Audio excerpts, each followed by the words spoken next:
Welcome to The Truth About Taxes and Retirement.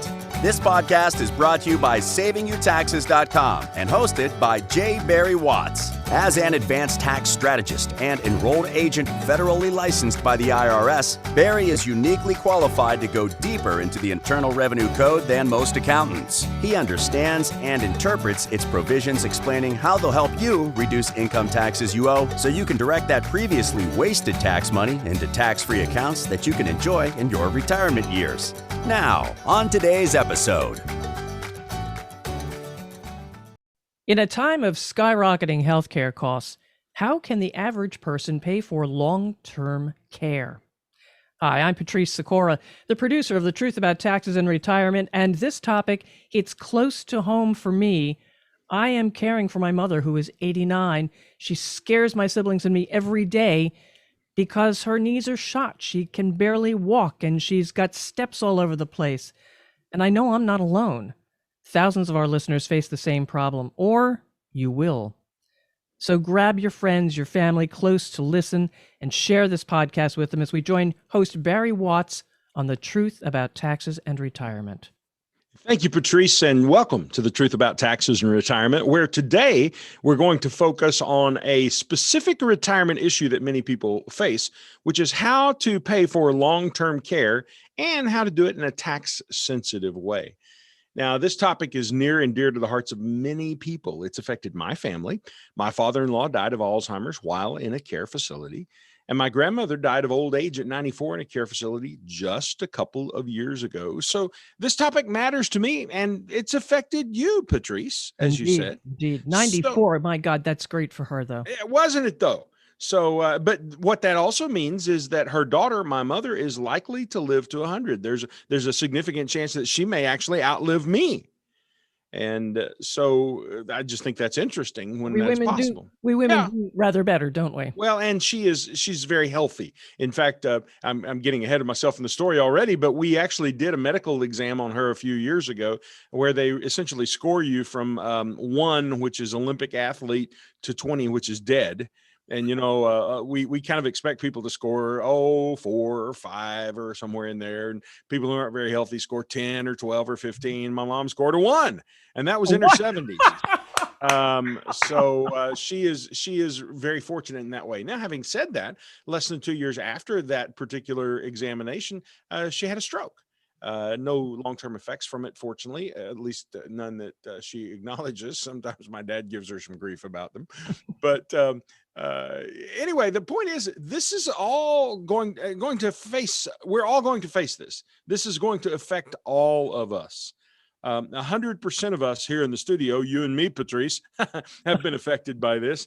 And most of the people who are listening to the podcast today will be affected as well. So, in fact, just as soon as I leave the studio, I have a client waiting in the conference room. And guess what? She just last week moved her mother up to the Missouri Ozarks where we live from Florida. So her mother, who's about 90, would be closer to her so that she could oversee her care. This is by and far the number one concern, sometimes unspoken, but it's the number one concern that people bring to my office. And it's such a huge, expensive, unavoidable problem, and people just don't know what to do about it or where to turn to get their answers. And unfortunately, for some people, there isn't an answer. It's just too late. As we say here in the Ozarks, the horse is out of the barn. They should have been planning 10 years ago. But for others, there's still time. And that's who we want to help today. Is people who still have time to think about it and to arrange things, but who don't know how to think about it. We want to help give you a proper framework for this. So, Patrice, there's an interesting statistic that's impressive that you might have heard of. A recent study indicates that 1 out of every 1 person is going to die. Oh, do tell. That is impressive, isn't it? 100%. And the statistics on long-term care are nearly as staggering. Because of everyone who's alive today, 60% of them will need long-term care. And of everyone who reaches the age of 65, 7 out of 10, 70% of those will need long-term care, according to longtermcare.gov. And the average person who goes into long-term care requires that kind of assistance in long-term care services for just a little over 4 years before they die. All right. What is long-term care? Is it a couple of years? Is it many years? What does it provide? Well, essentially, long-term care can either be in your home or it can be in a facility. In fact, 80% of care is actually provided in the home, and only 20% is provided through a facility. And that really brings to mind the question, where would you want to receive your long-term care? And I If you think most people would say at home. Yeah. Oh, universally, that's just the answer. Why would I want to go to a facility if I can avoid it? And now sometimes we can't avoid it. The labor that's involved is just too heavy, and so there's nothing that we can do other than commit mom or dad or spouse to long-term care facilities. But we want to keep them at home as long as possible, and we want ourselves to stay at home as long as Mhm. possible. Now, in order to get into a facility or to get care at home that would be paid for by some of the different mechanisms that we're going to talk about today, you have to qualify. And the way you qualify is when you need help with what are called the activities of daily living. And any two of these activities that you need help with, well, then that typically will trigger and qualify you for long-term care assistance. And a way to think about it is just to go through your day and think about all the things that you do in a day's time. And it starts the minute that you wake up in the morning and you start to get out of bed. Getting out of bed is, for long-term care purposes, called transferring. And so if you need Hmm. transferring, help getting out of bed, help getting into a chair, help getting onto the toilet, help getting into the shower, those sorts of things, that's called transferring. And so one of the activities of daily living is transferring. What do Mhm. you do next after you get out of bed? You go to the bathroom. That's toileting. So if you need help using the toilet, or if you're incontinent, then you are hitting on those things that qualify you for long-term care. And you only have to need help with two of these things typically to qualify. Now, after you have gone to bed or gotten up out of bed rather, and gone to the bathroom, usually the next thing you do is take a shower. And so there comes the next activity of daily living, bathing. It's one of the key items. If you need help cleaning yourself, then you're about to qualify for long-term care. And after you bathe, what comes next? Well, dressing, of course. Can you put on your own underwear without falling over? That gets a lot of us sometimes. What about button your own shirt? Well, if you can't do those things, then those are long-term care issues. And then what's next? Well, we usually go sit down at the table. There was transferring. You notice we go. Right. We sit down at the table. That could be a transferring issue. Can you even sit down? And then we have breakfast. Eating is one of the qualifying issues. Can you feed yourself, or does someone have to feed you? So if you have a problem with any of those two of those items, then you qualify typically for long-term care. And in addition, there's one more, cognitive impairment. Like my father-in-law had, and actually my grandmother began to develop in just the last few months of her life. I think if we live long enough, all of us are going to have a few brain cells that don't quite fire as they're supposed to in Mhm. the very end. And so cognitive impairment can qualify you as needing long-term care. So what's the list? Transferring, continence, toileting, bathing, dressing, eating, and cognition. Those are the kinds of things that qualify you for long-term care. Barry, who determines whether or not you can do these? Oh, very good question. Your physician. So the way it works typically is if your physician signs off and says Patrice needs help with transferring and with bathing, and signs a statement to that effect, then boom, you qualify. And that's when your various mechanisms to pay for long-term care will begin to kick in. All right. And who's going to pay for this? You just said there are several mechanisms. Well, Explain that's those, the please. that's the $1 million question, and it really is a Oh. $1 million question. So about 70% of long-term care is paid for by the government. About 7% is paid for by long-term care insurance. And that leaves about 23% left. That's what we call private pay, out of pocket. People are paying it out of their pocket until the money runs out. And then they go on government welfare called Medicaid. Now, some people think, wait, I'm covered by Medicare and Medicare will pay for it. Nope, that's not what Medicare is. Hmm. Medicare is healthcare that's designed to get you better, to rehabilitate you, to get you back on your feet and sent back home to care for yourself. Medicare will pay for 100 days of skilled care in a facility that is rehabilitative, and that's it. So once you have reached the 100-day mark, if you're not bettering on your own, then there has to be a different mechanism to pay for your care. And if you are trying to use Medicare at home to pay, well, that's not going to work because it has to be in a skilled facility and it has to be provided by a licensed professional, either a registered nurse or a physical therapist or occupational therapist, somebody like that. And your physician has to order it, as I mentioned earlier, in order for Medicare to kick in. Now let's talk Could about somebody who is licensed, though, come into your home? Yes, you can have somebody come into your home if you had the physician's order to make that happen. But that's just more difficult to get and to facilitate. And in order for Medicare to pay for it, it has to be in a skilled facility, and your home doesn't qualify as that.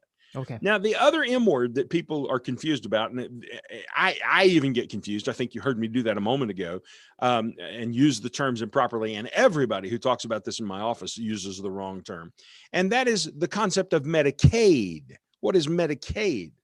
Well, Medicaid is a form of government welfare. That is health care for the poorest in society, people who don't have anything else to depend on. So the question I want to ask you, as a healthy person who's worked all your life, supported yourself, paid your own bills, lifted yourself up by your own bootstraps, so to speak, is, do you really want to depend on the government in the last few years of your life? No. Now, probably you don't, but most people haven't thought about that. They just think, well, I can get the government to pay for it. That'll be better. Well, let's just talk about that and see what you think, because there are some rules that you have to follow. For example, in order to qualify for Medicaid in Missouri, if you are single, you must have less than $2,000 in assets. And regardless of what state, I mean, a lot of times I've got $2,000 in my pocket, unless my wife and kids raided it and I didn't realize they'd raided my wallet, So you have to have a total of less than $2,000 in assets, and that includes your home and all these other things. So just stop and think about it a moment. What the government is saying is, yes, we'll pay for it, but you can't have anything left. You truly have to be totally dependent on the government. Now, if you're married, you can divide your assets in half and then you start spending them down, but your spouse can only keep $128,640. Now think about your house. What is your house worth? Well, in most cases, it's going to be worth more than $126,000 or $128,000 in this case. So your house alone would disqualify you from Medicare because your spouse is trying to live in the house. And this is why we hear about people who have lived in a loving relationship for 50 years getting a divorce so that they can qualify for Medicaid. Now, Patrice, this is not quite the topic, but I'm going to stop and pontificate for a moment in this way. Our government should not have policies that forces people to divorce just so they can have their bills paid. And it's healthcare we're talking about. Exactly. Now, the other half of that is, well, people should have planned and provided for their own healthcare. And yes, I agree with that as well. But this is just a case where when I haven't known anyone who's done this, but I've heard stories of where people who were forced to divorce at the end, that's just ugly. Mm-hmm. And that's not the kind of thing that the government should be standing for. In my opinion, the government should be facilitating strong families. And part of the disintegration that we see in our society today is because the government has not facilitated strong family units. So there's the end of my pontificating, at least for this moment. Now let's go back and talk about Medicaid, okay? Go for it. Here's the deal. If you qualify for Medicaid, well, you can get into a facility, but you're going to be in a semi-private room, so you'll have a roommate. And the particular facility that you prefer, the one closest to your home that's nice and new and clean and shiny and so forth, well, it may not have any Medicaid beds available because, you see, each facility only has a certain number of beds that are dedicated to Medicaid patients. So it's possible then that you might wind up going miles away to have to be in the facility, and you're no longer close to your family. My wife has a housekeeper whose name is Connie. Connie comes once a week and helps Kelly clean the house. And she's done that for over 20 years, started when our girls were little. And Kel was an overwhelmed mother at that moment. Connie's been with us ever since then. Connie's mother has cognitive disabilities, and she was recently, hear the words, released from the hospital. but she wasn't in good enough shape that she could go live on her own, so that she could come home. So they had to put her in a facility, and the only facility they could find was over 100 miles away. And so now Connie can't just drop in and check on her mom. She has to plan a trip, drive 2 hours one way to see mom. Think about it, 2 hours over there, 2 hours back, and a couple hours with mom. It took an entire day just to do what a really 15 minutes might have done if she were able to put her in a facility here locally. So the whole thing about Medicaid is this: it's not what it's cracked up to be. And for people who don't have anything else to lean on, well, thank goodness they do have Medicaid to lean on. And I think it is appropriate at that point. In some way, our society supports people, but you should be building and designing your life so that you never get to that point, hopefully. Well, now let me just jump in here too, because people may not understand the paperwork that goes in to qualifying for Medicaid. well, it's the government. Well, it's a packet, baby. And you've seen that recently, I have done that. Yes. So I haven't, fortunately, but I know how much paperwork goes into everything else we do these days, and how the government always thinks one more form will solve the problem. So, part of the problem is people are not even capable of filling out the form. I mean, I'm a professional form filler outer, and it intimidates me. It's like, oh my goodness. And how do you answer these questions and get them right? And you just have one little line in there that you happen to get wrong, blows up your whole form. Absolutely. And your case goes in the file over there, never to be processed, and it has to be started over. So you've got Medicare, which really doesn't provide for long-term care. You've got Medicaid, which will provide, but you've got to be flat busted broke. Now, there is a little unique thing for qualifying veterans.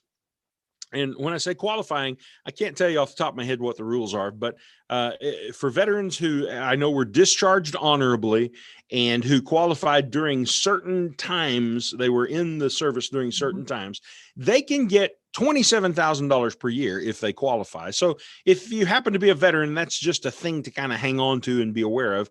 $27,000 a year won't buy long-term care, but it might pay for a couple of months worth of it. So the other 10 months, you're still going to be on your own. So right now, what many people are feeling perhaps is a sense of weight. Oh my goodness, this is going to be hard. And then Patrice brought up the paperwork side of it that's going to make it that much harder. And so because it feels hard and unsolvable, people say, well, there's no solutions, or just forget it. I'm going to kick the can down the road. Exactly. Because isn't that what we all have a tendency to do? Yes. But you need to wait, and you need to pay attention. You need to listen. Stop. Think for just a moment. Every 40 seconds in the United States, someone has a stroke. 1 in 10 people over the age of 65 have Alzheimer's. 1 out of 3 people over the age of 85 have Alzheimer's. 1 million people in the U.S. have Parkinson's. 53 million people have or are at high risk of developing osteoporosis. And let's just talk about that, saying women especially, that means you fall, you break a hip, you're in the hospital. That's exactly the point. Osteoporosis, what happens is it affects your mobility, your ability to transfer, because you've broken a bone that you're depending on to help you get up, stand up, move, walk, and do those sorts of things. And all of those cases that we just cited lead to that statistic of 70% of people over 65 needing long-term care at some point during their retirement years. So the question really, Patrice, is this: do you want to bet? Do you really want to bet that you'll be in the lucky 30%?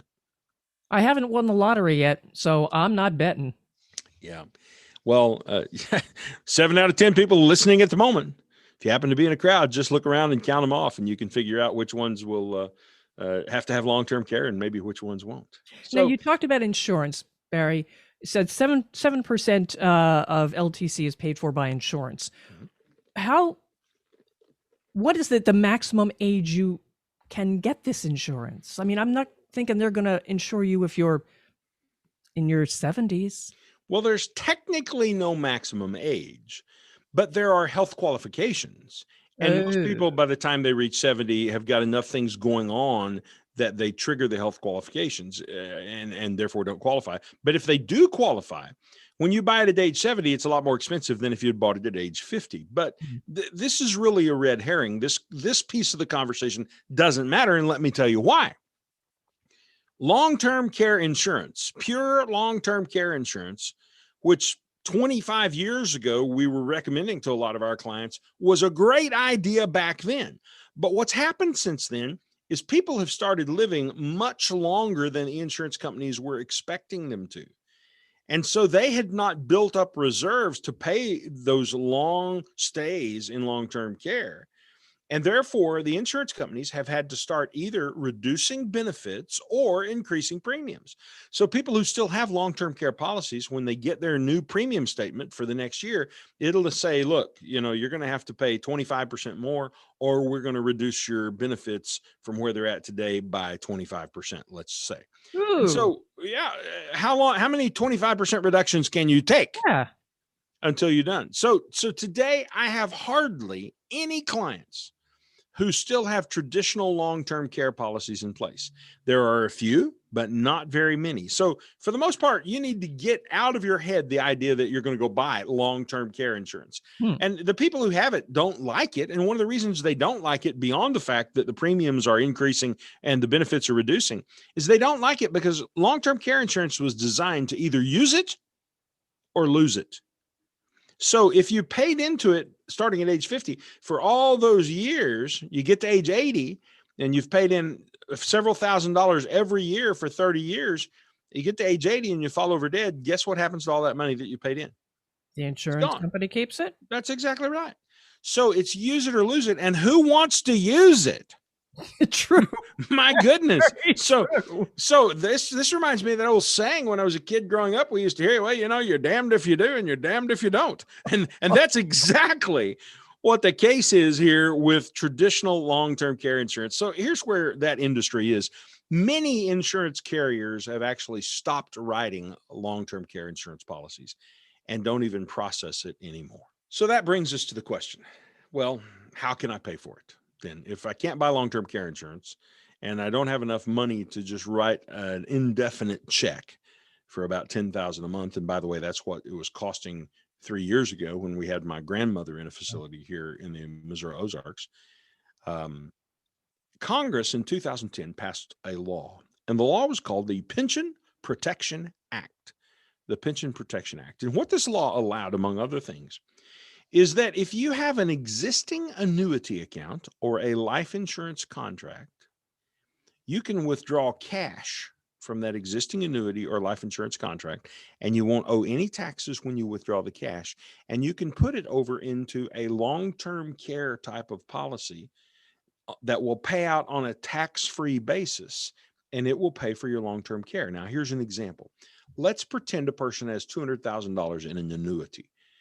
Or in a life insurance contract. It could be in the bank too, but a lot of times these are insurance to insurance contracts. They can convert that into a Pension Protection Act annuity, and it will create, that $200,000 will create a $500,000 pool of money that can be used specifically for long-term care. And all of that $500,000 would be tax-free to you. But it's not just any annuity. It has to be a Pension Protection Act qualifying annuity. So insurance companies have stopped writing the traditional policies, but they're still doing these annuities. That's exactly right. Because the breadth of coverage that the traditional policies were written to cover is somewhat more limited by, for example, the Pension Protection Act annuity. A traditional policy might have said, if you're in a nursing home for 20 years, we'll pay for 20 years, whatever it costs. Well, that's what causes insurance companies to go broke. Well, in the Pension Protection Act annuity that I just explained to you, you'll notice they created a pool of money, $500,000 that you could access for long-term care. But once the $500,000 was gone, it was gone. And that's going to take care of most people's long-term care expense. So insurance companies are still very much in the game, but they've just had to restructure how they're doing it. And they can't have these open-ended blank check kinds of policies that say, we will just write the check forever and ever and ever and ever. Amen. Now, there's a second way that you can pay for long-term care, and it's with certain types of life insurance. Here's an example. Let's say Tim is 63 years old and he's married to Patty, who's 61. And let's say they have $200,000 in their IRA account. They can actually transfer that $200,000 over into a policy that has what we call a second to die benefit. This is a life insurance policy. And when we say second to die, here's the key. If one of them dies, nothing happens. Tim and Patty have to both die in order for the death benefit to be triggered to pay out to their kids. Huh. That's what a second to die policy is, or sometimes they're called joint and survivor policies. But this type of policy can have, and the one I'm particularly referring to does have, an attachment to it that is an unlimited long-term care pool. And in that particular situation, for a 63-year-old and a 61-year-old, it will pay almost $6,700. That's $6,700 per month, tax-free for either of them, as long as it is needed. That sounds almost too good to be true. Well, it's just what's available. But if you don't know it's available, then you can't pursue it. And, if you think it's too good to be true, just realize who has to supervise this. Every state in the union has an insurance department that before an insurance company can offer something up like this, it has to be approved by the state in order for them to offer it to the citizens of that state. So the point is, it's been vetted and it works. And so for some people, that could be an appropriate tool. Now, I personally use a different tool. You could use the Berry plan if you wanted to. Here's what I have. I have long-term care coverage. My wife doesn't. If she needs it, I can provide it for her because I'm the breadwinner in our home. And so I create the resources that would provide for her. But for me, we have something that we've talked about previously on the podcast called a LIRP, a life insurance retirement plan. It's on my life. And every month I put what's a huge amount of money, I think, into it. The way I designed the plan for me, and you design them all individually, you can put as little or as much as you want into them for the most part. But every month I put $4,000 into this LIRP. Now that's a lot to put in if all I were getting back out of it were long-term care coverage, but that's actually just a small piece of what I get back. So here's the first thing. If I fall over dead this afternoon, Kelly, my wife, is going to get over $1 million out of that account that I put money into every month. And I've not put nearly $1 million in it. But if I live to retirement at age 70, I'll start getting a little over $95,000 a year in tax-free income to live on and enjoy every year of my life until I'm 100 years old, and I won't live that long. So notice if I die, Kelly gets paid. Notice if I live, I'll get tax-free income out of it. But if I need long-term care, well, it will pay as much as $31,000 per month for me to receive long-term health care. Now that is a decent amount. Yeah, that'll do it. Yeah. That'll do it. Right now it's $10,000, $12,000 a month for the top care that you can get in Springfield. So $31,000 will take you where you need to go. Now, you can't see on the podcast because they're not visual. We'd have to do a video cast, I guess, for you to see it. But if you saw my beautiful wife, she weighs just a little over 100 pounds. Now, if you saw me, you'd understand why I'm on radio and not on television. I weigh 270 pounds soaking wet. Kelly is a nurse, and she says, I can direct your care, but I can't lift you. And so this policy will allow me to hire the muscles to lift you and put you where I tell them you need to be. Nice. And so that is our plan for how Kelly and I are handling long-term care. And so, Patrice, I've got one more story for you that's kind of interesting. My mother and I were talking about this, and Dad was involved as well. And Mom wanted a plan like this. And so we originally were going to take a pool of money and split it between Mom and Dad. But we ran the health tests that I referred to earlier. And Dad scored about a 15 on his health tests, primarily because of diabetes. My mom scored a 1, as I told you. She was super healthy, Olympic athlete quality. So we took the entire pool of money, and instead of splitting it on Mom and Dad, because on Dad, it was kind of going to be a break-even deal. It was going to work, but it wasn't going to be great. We put all the money over to Mom. When she was 73 years old, we actually put $500,000 into a policy for her to cover long-term care issues when she was 73 years old. Now, if she never, ever needs the money for long-term care and she lives to be 100 years old, it's going to pay out $2.1 million in death benefit. Wow. And so that'll be okay. Yeah.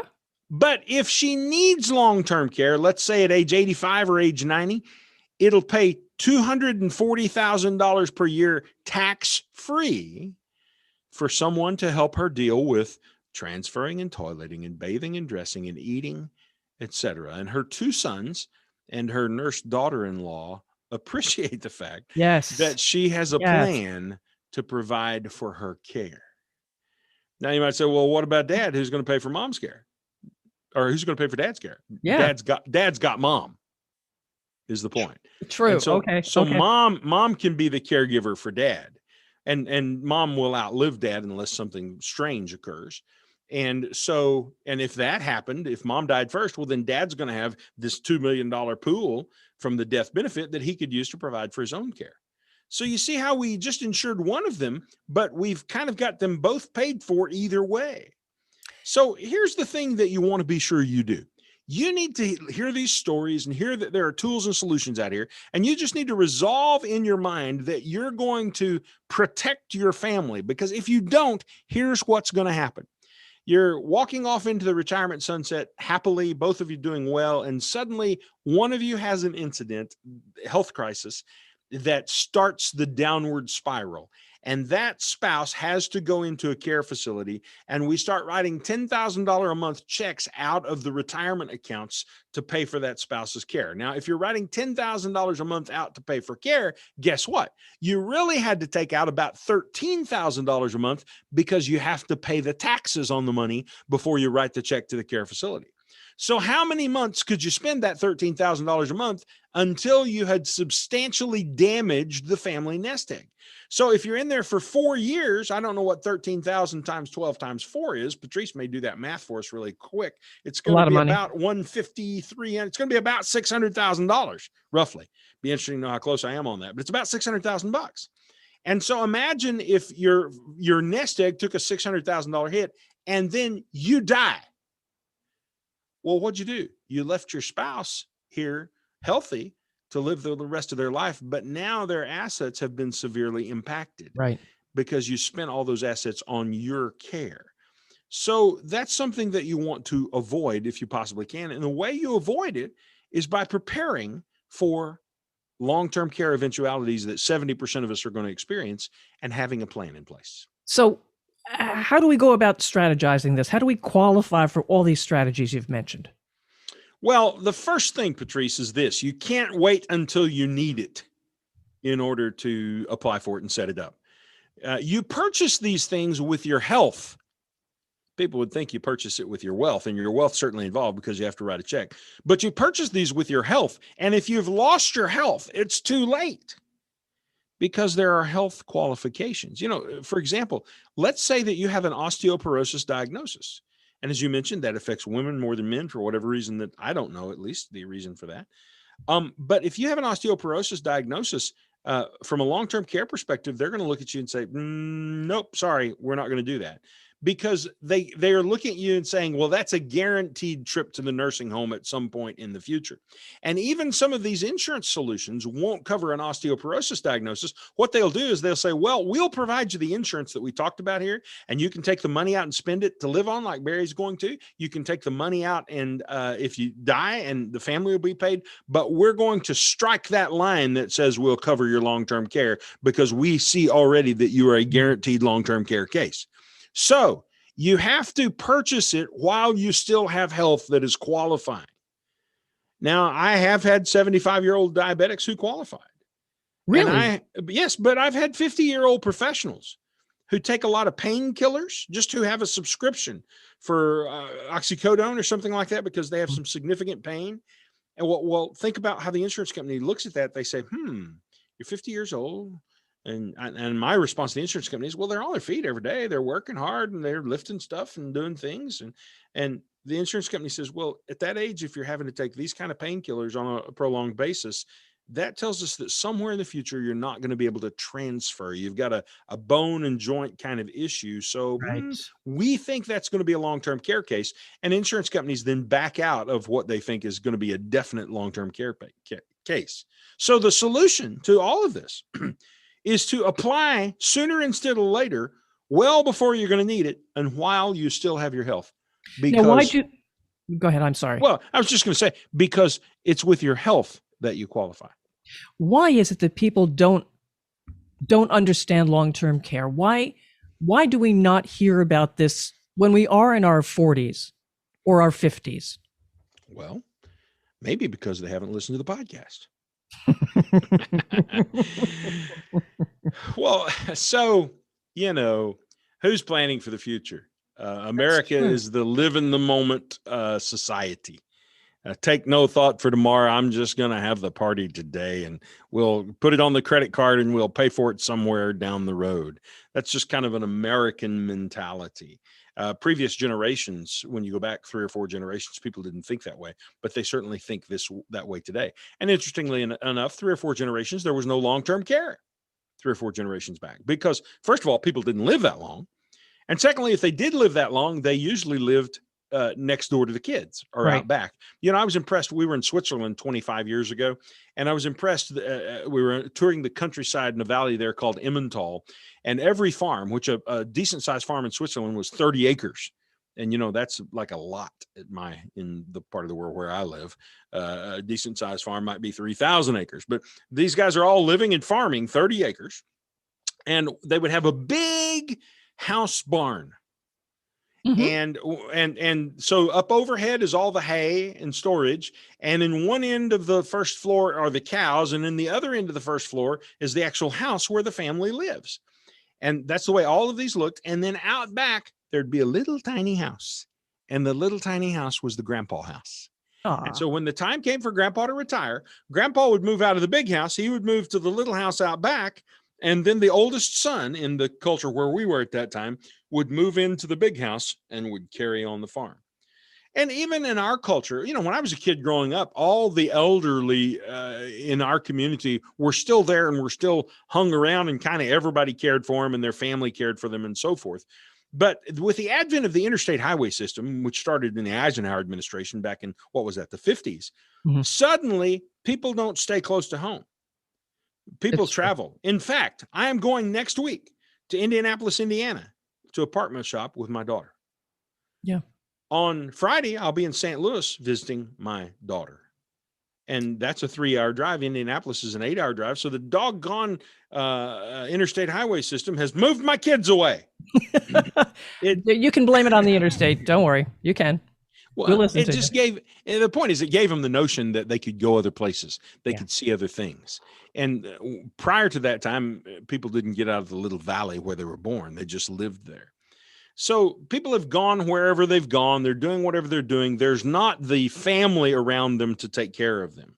And so that's why you have to start thinking about your own retirement. Now, retirement and healthcare, I should say. Now, when it comes to retirement, people are kind of beginning to be trained on that. Most people have got their 401k. They're contributing to their 401k. They're intentionally planning for the future. And most people wouldn't look toward the future of retirement without putting some money away. They want to have a plan. But the truth is, you don't have to have a plan to retire. You could keep working if you wanted. Nobody holds a gun to your head and says you must retire in most cases, unless you're like an airline pilot or something like that. My mother-in-law is 84 and she still goes to work 3 or 4 days per week. And I think it's why she lived to 84. Mhm. It's what she lives to do. It keeps her vital. So I think that's a good thing. So we could say that you never have to quit if you don't want to. And so therefore, putting money aside for retirement is kind of theoretically optional. But the need for long-term health care isn't something that you get to choose. It chooses you. And there's a more than 2 out of 3 chance that you're going to get chosen. And if you do, you want to be prepared. And unless you're significantly wealthy, and I'm talking multiple millions of dollars, you're going to need to use a strategy like the ones we've talked about here in the podcast today. So my encouragement to you is start now. Prepare for that potentiality in life because it matters. Your health matters. Your family matters. Your spouse's mental health matters. Your spouse's finances after you're gone matters. Don't make them worry about your care or what it's costing. Instead, plan now like long-term care matters to your family because it does. The numbers you have shown underscore that. Well, if you need help with that planning, Patrice, that's one of the things we do at savingyoutaxes.com. Not only do we help business owners and retirees reduce income taxes, but then we show them how to transition into retirement in a way that gives them the highest likelihood of having their retirement income last past their life expectancy.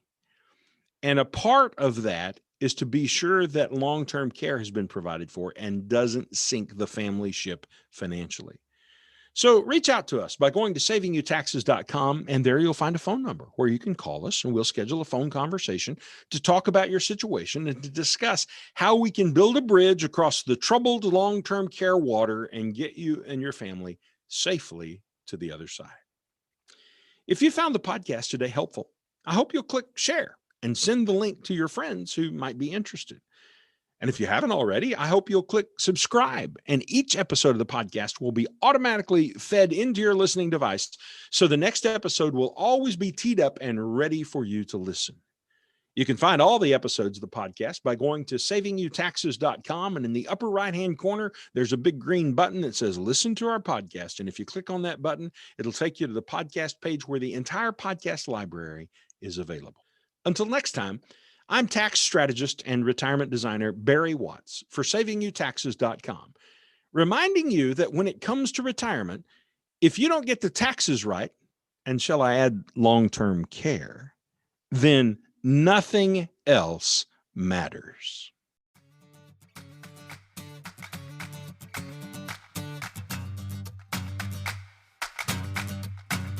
Thank you for listening to The Truth About Taxes and Retirement podcast. Click the subscribe button below to be notified when new episodes become available. The information covered and posted represents the views and opinions of the guests and does not necessarily represent the views or opinions of SavingYouTaxes.com. The content has been made available for informational and educational purposes only and is not intended to be a substitute for professional tax and investment advice. Always seek the advice of your own qualified advisor with any questions you may have regarding taxes and investing.